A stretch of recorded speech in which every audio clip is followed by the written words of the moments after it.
এই সরকার তত্ত্বাবধায়ক সরকার নয়, এই সরকার অন্তর্বর্তীকালীন সরকার, বিশেষ পরিস্থিতির সরকার, যাদেরকে পরবর্তী সংসদের দায় মুক্তি দিতে হবে। তা না হলে ভায়োলেশন অফ দ্য কনস্টিটিউশনের কারণে চাইলে এদেরকে বিচারের কাঠগড়ায় দাঁড়াতেই হবে। এই সরকারের কর্মকাণ্ড, এই সরকারের আচরণ, সেটা কি স্বাভাবিক? সরকারের কর্মকাণ্ড, সরকারে থাকা ব্যক্তিদের আচরণ বাস্তবতা যেমন হওয়ার কথা ছিল তার সাথে কি ন্যূনতম কোনো মিল খুঁজে পাওয়া যায়? তাহলে তারা পরবর্তীতে কিভাবে দায়মুক্তি নিবে? এই সরকারে রয়েছে একজন হাসাউ ইসলাম, যার বক্তব্য বিবৃতি শুনলে কোনোভাবেই মনে হবে না এই ব্যক্তি দলীয় কোনো সরকারের লোক নয়। জামাতের শৃঙ্খলা ও সততা সব রাজনৈতিক দলের জন্য অনুসরণযোগ্য, এই বক্তব্য আমাদের প্রেস সচিব হাসাউ ইসলামের। জনাব হাসাউ ইসলাম তার বক্তব্যে বলতেছেন, অনিশ্চয়তা ভরা এক সময়ে তার, অর্থাৎ ডক্টর শফিকুর রহমানকে মিন করে বলতেছেন, শান্ত নেতৃত্ব এবং সংস্কার প্রক্রিয়ায় গঠনমূলকভাবে অংশগ্রহণের মানসিকতা বিশেষভাবে চোখে পড়ার মতো। এই গুণে তিনি যে বিশেষণ ব্যবহার করলেন, এই গুণে যদি গুণান্বিত করতে হয় তাহলে প্রথমেই যার নাম আসে তিনি হলেন জনাব তারেক রহমান।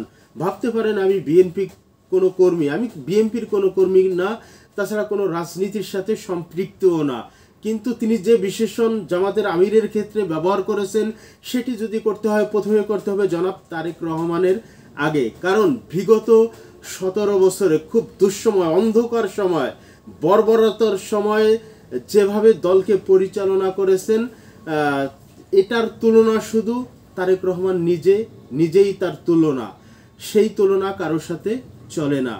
শান্ত নেতৃত্বের কথা যদি বলা হয় তাহলে বলবো তারেক রহমান, কারণ তিনি এই 17 বছর, তিনি শুধু এই 5ই আগস্টের 2024-এর পর থেকেই নয়, এই 17 বছর যে দুঃশাসন চলেছে সেই 17 বছর দুঃশাসনের সময়কাল এবং এই 1 বছর তার বক্তব্যে শান্ত শিষ্টতা অতুলনীয়ভাবে ফুটে উঠেছে এবং এমন কোনো বক্তব্য এখনো পর্যন্ত তিনি দেননি যে বক্তব্য নিয়ে সমালোচনা হয়েছে। অথচ বিপরীত দিকে জামাতের আমির ডক্টর শফিকুর রহমান তার একাধিক বক্তব্য নিয়ে অনেক সমালোচনা হয়েছে, অনেক আলোচনা হয়েছে, এমন কোনো বক্তব্য তারেক রহমান দেননি।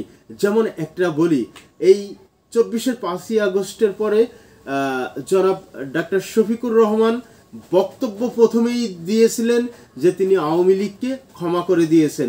এটি নিয়ে অনেক আলোচনা সমালোচনা হয়েছে, এমন কোনো বক্তব্য তারেক রহমান সাহেবের নেই।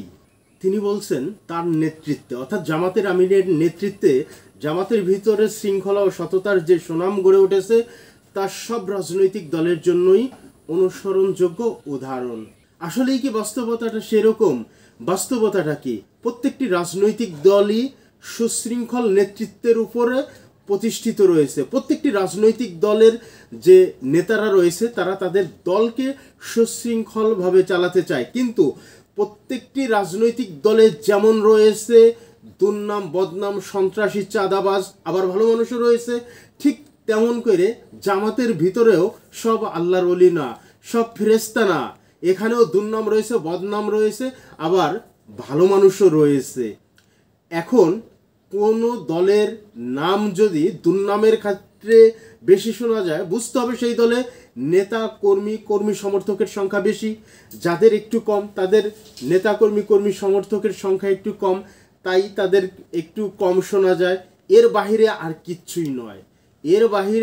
কিচ্ছু নয়, আলাদাভাবে জামাতকে দেখার কোনো সুযোগ নেই। জামাতের যেমন দুর্নাম রয়েছে সুনামও রয়েছে, ঠিক তেমনি অন্য রাজনৈতিক দলগুলোরও যেমন সুনাম রয়েছে তেমনি দুর্নামও রয়েছে। বেশি কমে তারতম্য হওয়ার একমাত্র কারণ যাদের অধিক সংখ্যক নেতাকর্মী সমর্থক আর যাদের কম সংখ্যক নেতাকর্মী সমর্থক, এই অনুপাতে দুর্নামের বিষয়টিও কম বেশি হয়, এছাড়া কোনো পার্থক্য নেই। সর্বোপরি কথা হলো, সরকারে থাকা কোনো ব্যক্তি এভাবে একটি রাজনৈতিক দলের যে সততা, তাদের যে শৃঙ্খলতা বা তাদের ভালো গুণাবলী সব রাজনৈতিক দলকে অনুসরণ করতে বলতে পারে কিনা, এটাই সবচাইতে বড় প্রশ্ন। এই বক্তব্য দ্বারা তিনি সরকারে থাকার সমস্ত যোগ্যতা এবং নৈতিকতা হারিয়েছেন। অনতিবিলম্বে তাকে সরকার থেকে বের করে দেওয়া উচিত। অবশ্য তিনি এমন অবিবেচিত এবং অযাচিত বক্তব্য একাধিকবার দিয়েছেন।